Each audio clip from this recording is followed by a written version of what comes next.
Japan की प्रधानमंत्री Sanae Takaichi 3 दिनों के दौरे पर आज भारत पहुंच गई हैं और वो भारत और जापान वार्षिक शिखर सम्मेलन में हिस्सा लेने के लिए यहां आई हैं। प्रधानमंत्री बनने के बाद ये उनका पहला भारत का दौरा है और 2 जुलाई को वो प्रधानमंत्री मोदी से मुलाकात करेंगी।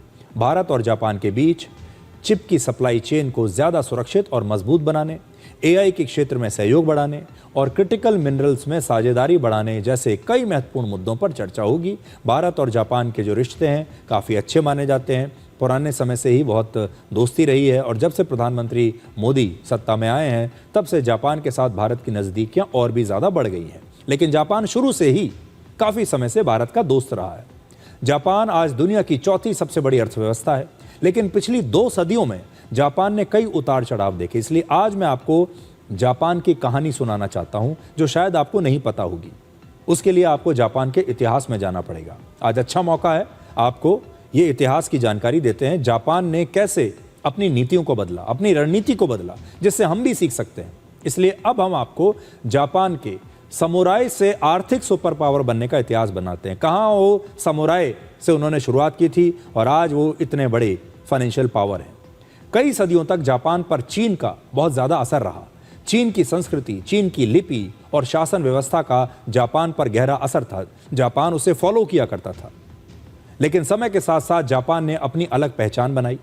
18वीं सदी की शुरुआत में जापान ने खुद को बाहरी दुनिया से लगभग पूरी तरीके से काट लिया, अलग कर लिया और इस नीति को साकाकोकू नीति कहते हैं। साकोकू, SAKOKU, साकोकू नीति इसे कहा जाता है। इस नीति के तहत विदेशी नागरिकों के लिए जापान को पूरी तरह से बंद कर दिया गया। कोई भी देश का नागरिक यहां नहीं आ सकता।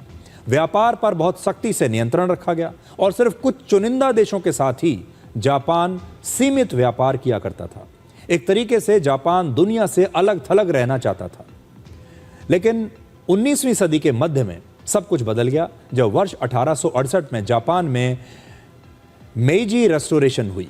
इसका मतलब था सम्राट की सत्ता की वापसी हुई और पुरानी सामंती व्यवस्था का अंत हो गया। सामंती व्यवस्था में छोटे छोटे सामंत अपनी सेनाएं रखते थे जिसका नेतृत्व सामुराई किया करते थे। सामुराई एक एलीट वॉरियर क्लास था जो जापान के सामंतों के लिए लड़ता था। यानी सामुराई को आप कह सकते हैं ये वॉरियर्स हुआ करते थे, ये योद्धा थे।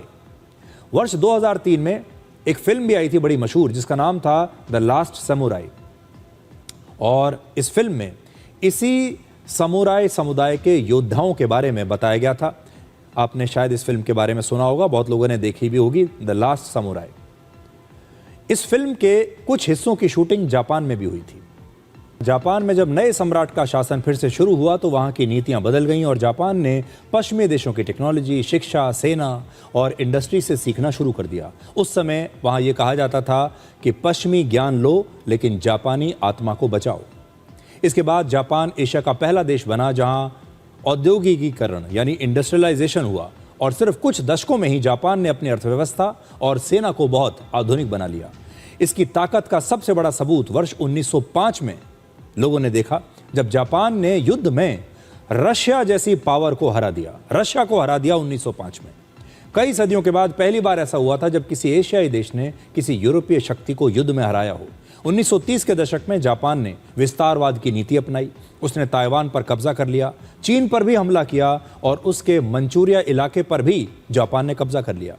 दूसरे विश्व युद्ध के दौरान जापान जर्मनी के साथ मिल गया। उसने पूरे दक्षिण पूर्व एशिया पर कब्जा कर लिया।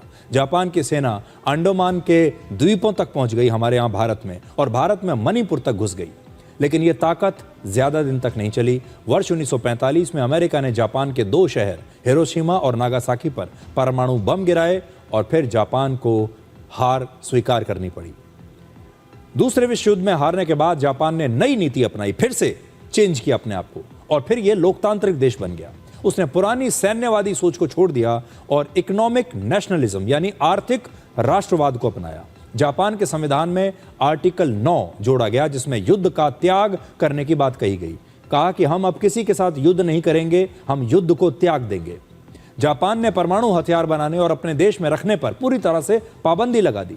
उसने कहा कि हमारे ऊपर परमाणु बम का इस्तेमाल हुआ, लेकिन हम कभी परमाणु हथियार नहीं बनाएंगे। और आज जापान दुनिया का एकमात्र देश है जो कहता है कि वो किसी देश पर कभी हमला नहीं करेगा और ना ही कोई अंतर्राष्ट्रीय झगड़ा सुलझाने के लिए अपनी सेना कहीं भेजेगा। इसी वजह से जापान की सेना का नाम जापानीज सेल्फ डिफेंस फोर्सेस है। सेल्फ डिफेंस फोर्सेस यानी वो फोर्स जो सिर्फ अपनी आत्मरक्षा के लिए बनाई गई है।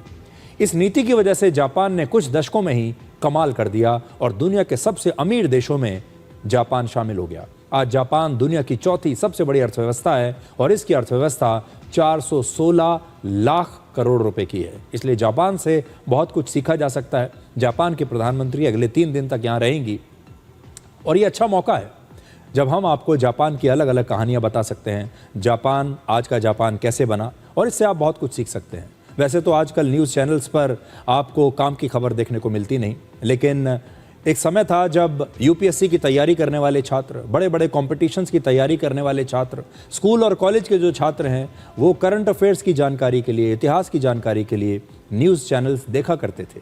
और हम आपको ये आज आश्वासन देते हैं कि आप डिकोड का ये शो देखिए, इस शो को आप देखिए और यकीन मानिए हर बार जब आप इस शो को देखेंगे तो आपकी जानकारी में कोई ना कोई नई वृद्धि ज़रूर होगी। आपको ऐसा नहीं लगेगा कि आपने अपना समय बर्बाद किया।